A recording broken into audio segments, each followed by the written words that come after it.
আমি একটা মেয়ের দিকে তাকাবো, 8 সেকেন্ড সর্বোচ্চ মজা নিব, কিন্তু আল্লাহ কিয়ামতের দিন আমাকে ধরে চোখের মধ্যে যখন জ্বলন্ত সীসা ঢেলে দিবেন, আমি সইতে পারবো তো?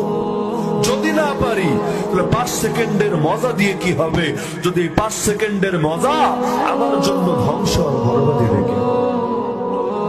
আল্লাহ নিজে কোরআনে মানুষকে বলে, দেখো তুমি কার থেকে লুকাবা? দুনিয়ার মানুষের হালত তো এমন, 3 বছরের একটা বাচ্চা যদি তাকে দেখতে থাকে, সে গুনাহ করতে পারে না, দিলে সংকোচ হয়, বিব্রত বোধ হয়, আমি গুনাহ করব।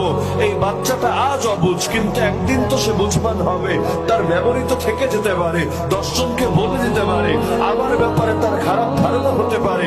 ওর চোখের সামনে আমি কিভাবে পর্নোগ্রাফি দেখবো, ওর চোখের সামনে কিভাবে জিনা করব, ওর চোখের সামনে কিভাবে খারাপ কাজ করব। তার মানে তার চোখে, তার দৃষ্টিতে 3